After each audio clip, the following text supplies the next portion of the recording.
Hello,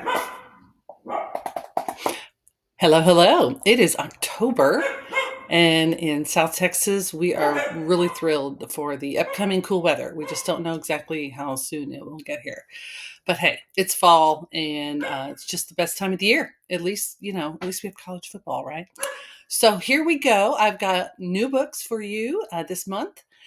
There's always new books, but it seems like fall is just prime time for publishing and releasing new stuff. So here we go. I have already read this one, Why I Am Protestant. This is by Dr. Beth Felker Jones from Northern Seminary. It is part of the Ecumenical Dialogue series, which means you don't have to be Protestant to enjoy this book or to benefit from it. Although, if you are, this will give you some great language and history um, to kind of explain what this whole tradition is about. If you're Catholic, it will definitely educate you onto why and how and when the Protestant world came to be, and what are the strengths and weaknesses of it. So she's pretty honest about the downside, but also she's very hopeful about all the positives that come with being Protestant. I am looking forward to also reading the Why I Am Roman Catholic uh, release. It's already out there, so I need to go find it and put that on my list. Second, this is by the wonderful Karen Swallow Prior. You Have a Calling. I haven't read this one yet, so the rest of these I am looking forward to reading. I've sort of read one, but I need to finish the other one. On this one, You Have a Calling, Finding Your Vocation in the True, Good, and Beautiful.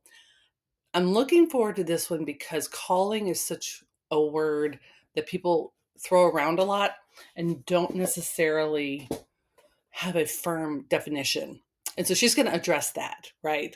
And she is going to put forth the argument that we all have a calling and it can change over time.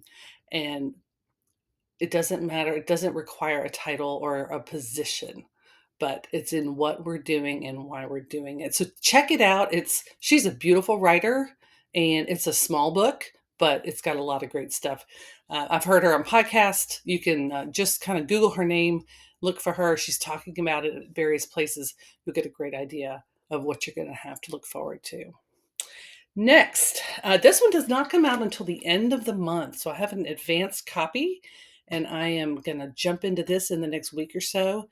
For the Love of Women, Uprooting and Healing Misogyny in America. Dorothy Greco is a photographer and a writer, so she's an artist, and this is what she calls her life's work. I'll read a little bit from the back. Um, Despite undeniable progress for women in the past 100 years, misogyny persists in American culture. Sometimes it's subtle, sometimes it's insidious. Let's see. Misogyny fosters gender based hierarchies, the abuse of power, and male entitlement while disdaining vulnerability, beauty, and empathy. And though it primarily targets women, misogyny harms all of us.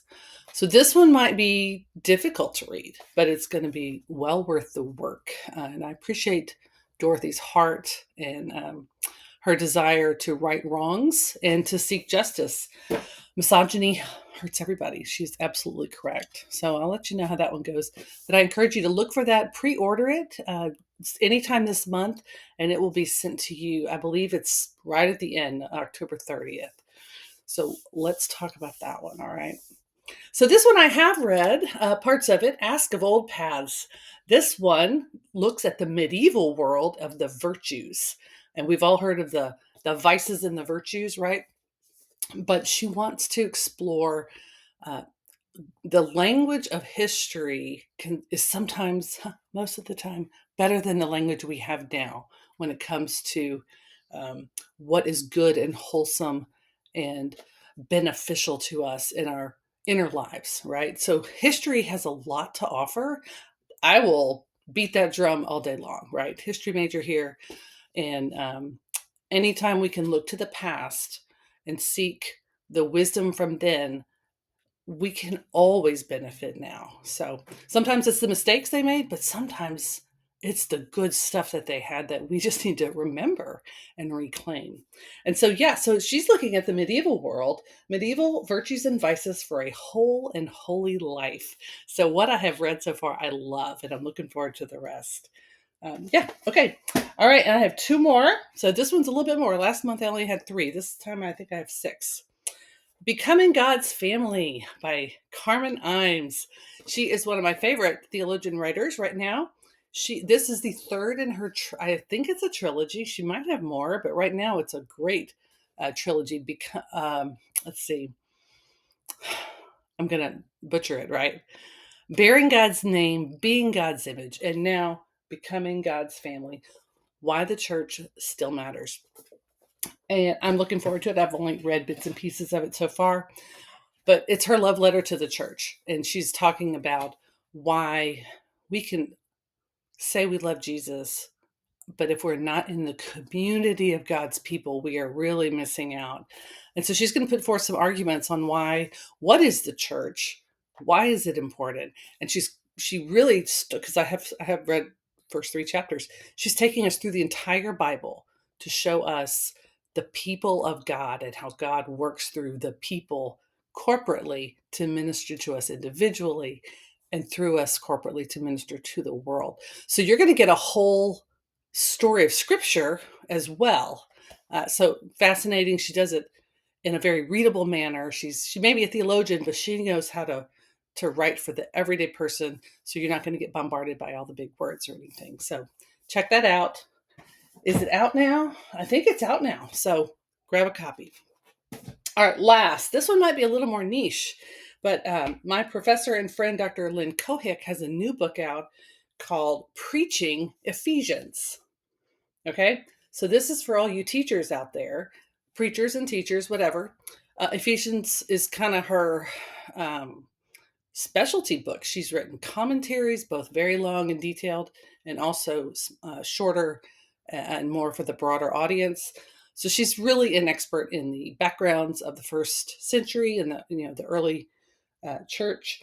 But this one is more for the preacher. So it's explaining how you can take Ephesians and communicate it to others. So really, it's for those who are communicators.